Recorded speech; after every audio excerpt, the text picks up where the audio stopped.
অর্জুন সিং গতকাল CID office থেকে বেরিয়ে একটি জোরালো মন্তব্য করেছিলেন।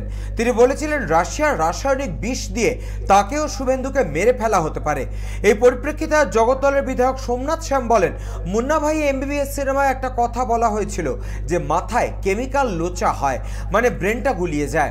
আমার মনে হয় অর্জুনের মাথায় কেমিক্যাল লোচা হয়েছে, আর এই কেমিক্যাল লোচা হওয়ার ফলেই ও সবসময় সোমনাথ শ্যাম ও তার কর্মীদের দেখতে পায়। ও ট্রিটমেন্ট দরকার। এখনো পর্যন্ত ভারতবর্ষের বৈজ্ঞানিকরা বলেনি এমন কিছু বেরিয়েছে, এটা অবাস্তব কথা। ও মানসিক ভারসাম্য হারিয়ে ফেলেছে। আমি প্রশাসনকে বলবো এ ধরনের মানুষকে বাইরে ছেড়ে রাখা বিপজ্জনক, এখন ট্রিটমেন্টের দরকার, এমনটাই বলেন সোমনাথ। ক্ষমা করবেন, আমি কিছুদিন আগে একটা সিনেমা দেখেছিলাম মুন্না ভাই এমবিবিএস।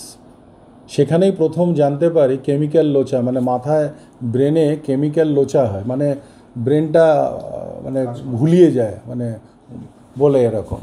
তো আমার মনে হয় অর্জুনের মাথাও এই মুহূর্তে কেমিক্যাল লোচা হয়ে গেছে, যার জন্যে যেরকম মুন্না ভাই এমবিবিএস গান্ধীজিকে সবসময় দেখতে পেতেন, মাথায় কেমিক্যাল লোচা হয়েছিল বলে ডাক্তাররা বলেছিল ও কিন্তু গান্ধীজির সঙ্গে কথাও বলতো, দেখতে পেত।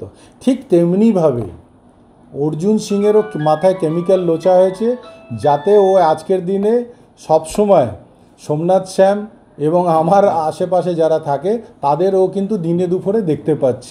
এই কেমিক্যাল লোচার ট্রিটমেন্ট দরকার। কেন এই ধরনের কোনো রকম কেমিক্যাল এখন পর্যন্ত ভারতবর্ষের বৈজ্ঞানিকরা বলেনি যে এরকম বেরিয়েছে।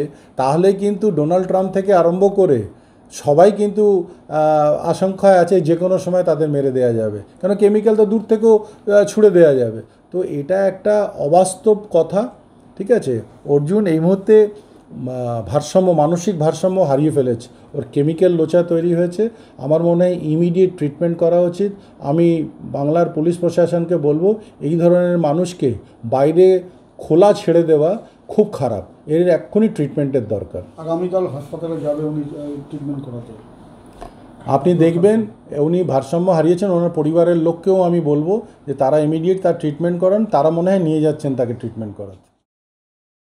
জগদ্দল থেকে হিমাদ্রি শেখর ভট্টের রিপোর্ট, চ্যানেল 24/7।